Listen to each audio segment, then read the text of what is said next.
Crowley and the Ouija board with special guest Jerry Edward Cornelius. He's up next. Oh, I got too excited. Yeah, he's got to talk to someone else. He talks to just Mr. Cornelius, and this guy's an expert on Aleister Crowley and other, like, occult stuff. But did you hear that? He's got a special room for him. It's almost like Beyond Uranus. He's got, like, a special... He's not doing this in his studio. Yeah, he's got a chamber that he's put his people in. And another warning is going to come in after a break, and... Now, we all know that Art Bell loved the facts. I got to ask you guys, what does George Noory use? I mean, this is 2007. He's not using the facts. What do y'all think he's using? A homing pigeon. What about you, Rob? He's got to be asking for emails at this point, right? Yeah, Brendan, right? Probably email or something, IMs. I think he's still using the fax machine. All right. Hey. I hope he is. Let's hear this next clip, and we'll figure out our first mystery. Gosh, I'm told by Fast Blast that one of our regular guests, who did warn me about the Ouija board experiment, that his mother just died. And I'm not going to mention his name yet because I have not confirmed that story yet. Okay, it's Fast Blast. There you go. What Fast the hell? Blast. What is Fast Blast? Oh, you don't know? Do we need Fast Blast? You'll take your Fast Blast. I'll take a Fast Blast, yeah. I'll say this now. Sounds like a Coke dealer app for your phone. Oh, Rob. That's all you thought of. That's good. You know, let's keep his mind innocent. That's good. Get it fast with Fast Blast. I want some Fast Blasts I want anyone's Ouija board experiences after this episode, because we're going to talk a lot about just Ouija stuff in general, Ouija stuff. And he already introduced this guy. The rest of his first hour is a very interesting interview with this guy. His name is Jerry Edward Cornelius, and he knows a lot about the occult and Aleister Crowley or Crowley. Noory says it's fine to say either way. It's worth a listen to find this, but they do take open lines calls with him. And this guy calls in with some spooky Ouija stories, and this part was pretty funny. One of my friends was playing with a Ouija board in the housing we lived in a place called Mineo, and the next day, some pictures that were taken that night, his disembodied head, I still have the picture, and it looked to me like Padre Pio, so I went on the internet a couple of years ago and looked it up, a bunch of pictures of him, profiles, side shots, and it has to be the guy. I mean, nose, everything is the same. Get me the picture. Weird experiences with it. Yeah, give it up to us. I'd like to take a look at it. Oh, my God, yeah. So this guy is taking pictures of floating heads flying around, but he thinks it's Padre Pio. Yeah. Padre Pio. That's such a specific person to pick. Very specific. He looked up pictures. He goes on the internet, as he said. What's that, Brendan? I go on the internet. I said, please tell me that you made that a sound clip, so when someone sends you a picture of the rod or talks about rods, you can be like, get me that picture. Get me that picture. I got to pull it. I don't have that one. I can't believe it. Well, I got distracted. You got to hear this next one. This is going to be a quick one, but open lines keep rolling on as usual. Even in the first hour, they're not even started the experiment yet, but open lines seems to be in full swing. And here we go. Here's another great little open lines caller. Let's go next to our wild card line. You're on the air with Jerry Cornelius. Hi there. Hi, George, and good luck with the board tonight. Thank you. Make the right decision. Jerry, first of all, your painting's very beautiful. Where did you see my paintings? on the internet. Oh, you saw them? Okay, thanks. All right, I got to argue. That one floored me, and I completely forgot about the other one. So play the first soundboard clip and hear this. On the internet. Oh, I thought it was going to be where did you see my paintings? Yeah, I might need to make it. Of all the things, it's like... You missed two good clips already. Yeah, where else? Oh, no, we'll make up for them. Don't worry, Rob's going to stick them right here.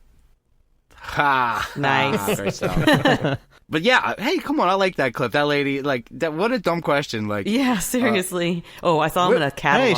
She could have faxed them, or somebody could have faxed the paintings to her. Yeah, people don't. Or Fast Blast, or Fast Blast. That Fast Blast app. Yeah. Are you the lady that's been peeking in my apartment? How did you see these things? Yeah. And then she just he's says, all intrigued. I saw them where'd you see my paintings? On the internet. Yeah. The way she says that, you could almost imagine her face frowning, are you stupid? Incomplete. On the internet. Complete disbelief. I love how he was like, oh, where did you see them? He got excited about it. And then she was just like, "What the fuck do you think?" Relax on the internet. Like, oh, I went to a gallery where you have them. I visited it. Come on, dude. Yeah, right. Jeez. He's hitting on her, I guess. Well, that first hour ends with just more of that, just more weird calls like that. But it's on the next hour, and still more stalling from Noory and another Ouija expert he has on. There's a lot of this is they're building up to this event, but they're building up just by interviewing people. But this time, he's interviewing a man named Stoker Hunt, author of Ouija, the most dangerous game. Let's hear from Stoker Hunt. Another perspective here, Stoker Hunt. Hey, Stoker, how are you? I'm well. What a great show. Well, strange night, Stoker. You know, you seem to really hesitate to do this show. You know, a couple weeks ago, I would not have even thought twice not to do it, and now some events are starting to occur. I feel like I'm being pulled, Stoker, back and forth, you know, with my one person on one arm, the other on another, and it's ripping me apart. It's tearing me apart. Yeah, like that NSYNC song. I think it's it's already, he's just so indecisive, and Stoker Hunt is not gonna, I don't know, he seems to be... with a name like Stoker Hunt, and then it's like, I feel like I'm being pulled, Stoker, back and forth. Stoker Hunt, he sounds like he's been token hunt, because he's like, oh, okay, George. Oh. Yeah, this guy does seem... Probably he seems a little out of it, and George seems like he's asking him to like talk him off the ledge. Like he is like, Stoker, you gotta be my rock right now. They're in that other room. I can't even talk to them yet. He's very nervous. But so far things are going fine for Stoker Hunt. And it's not in this, but he even got to drop his Art Bell cred because he was an early guest to Art Bell when there was only like 37 affiliates. So he's already kind of like, all right, I can trust this guest, but unfortunately this happens. That everything I've seen and heard indicates a parapsychological explanation. If you were me tonight, would you do this experiment? What experiment? He's not even paying attention to what's going on. The sexual experiment. Yeah, really. What experiment? What experiment? What the hell? This is going to be the future classic Coast to Coast episode, and all this guy can say is play the next soundboard clip. What experiment? Oh, man. Is this a real experiment? Dude, why do you think you're here, Stoker Hunt? What do you think we've been talking about? We've already been talking. The show's gone on for an hour already. Who are you? Where am I?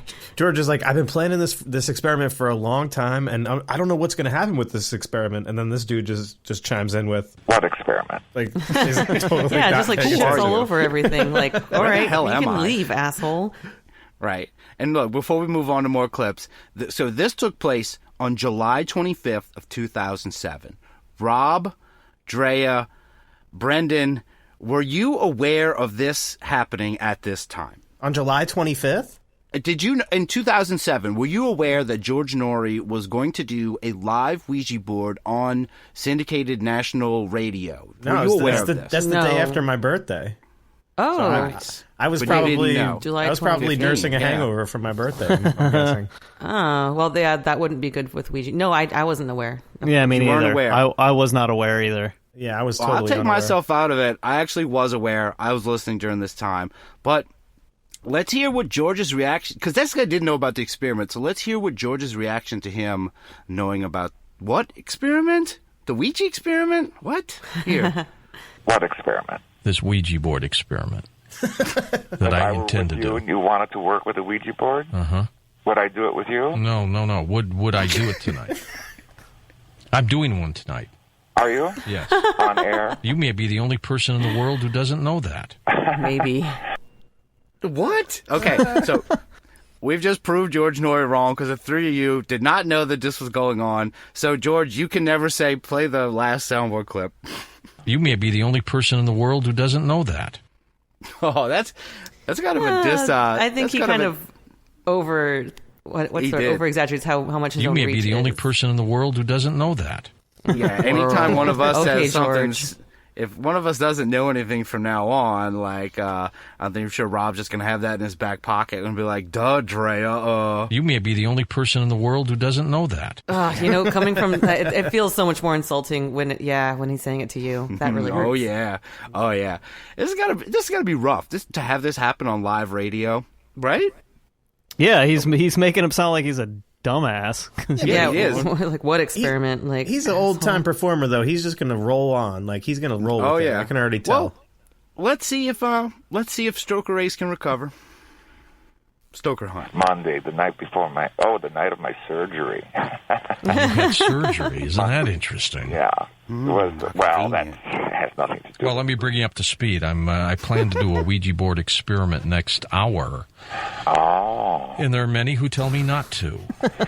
Well, the Ouija board is kind of neutral in a sense in that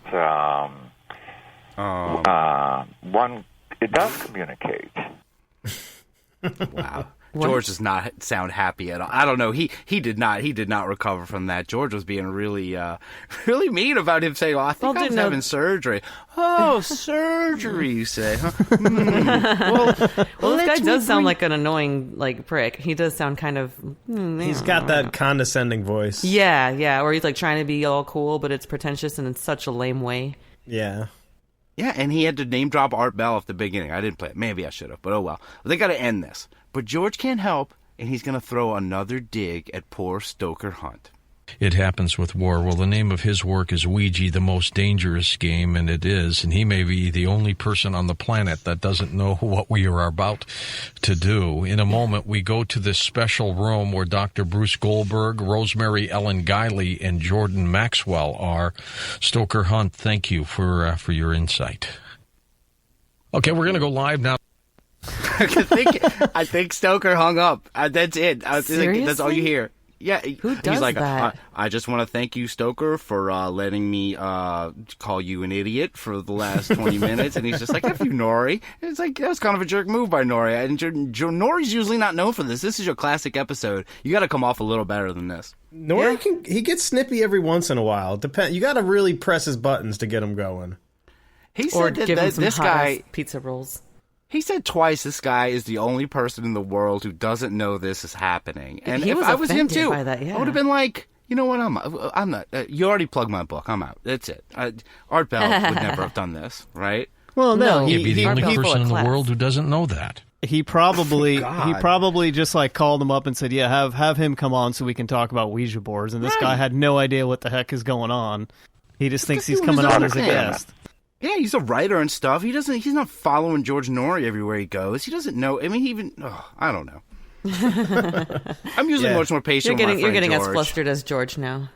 Well, we got to stay on track because he is going to do an awesome Ouija experiment and unlock some kind of Ghostbusters level threat. But enough of that now. It's time to introduce the experts. The experts that are going to lock themselves in a pod, well, a room. Kind of like, I want to think it's like a pod, with George and play the Ouija board. And here's the first, Dr. Play the Ouija board. They're going to play. They're going to play it live. Here's the first, Dr. Bruce Goldberg. Okay, we're going to go live now to our special enclosed room where I will be going in less than an hour. Dr. Bruce Goldberg holds advanced degrees in dentistry, counseling, psychology. He conducts a thriving international hypnotherapy practice here in Los Angeles, specializing in reincarnation, time travel, consciousness raising. He's been on the program numerous times. Dr. Goldberg, he is brave enough to be part of our group tonight. Dr. Bruce Goldberg. Hello, Bruce. How are you? Hi, George. I'm fine. Welcome this morning, and I just want to say that I'm very honored to be here because I really want to convince you to do this experiment, and the reason being is because I want to show the audience out there that good always triumphs over evil. Yes. All right. For the most part. We got someone who's Team Ouija, finally. Not all this bad humgum news, not all these other people. This guy's coming in strong. I like Dr. Bruce Goldberg. He has the voice of a Sesame Street character. Have you seen that episode of South Park where Stan's, or not, yeah, no, it's not Stan, it's Kyle's cousin comes to visit, and that's exactly that guy sounds like. He does sound a bit like Kyle's cousin Kyle. Yeah, that's right, cousin Kyle. All right, even though he's coming in real positive, but for some reason he makes sure to get some jabs in at the previous guest from the first hour, Jerry Cornelius. Remember the Aleister Crowley guy? Oh, yeah. Yeah? Okay. Yeah, of course. For some reason he feels the need. He has to throw some jabs his way. So let's wash some of that positivity away. Well, he also considered himself to be the beast. His mother, by the way, named him that when he was 11 years old. He tortured cats to test the 9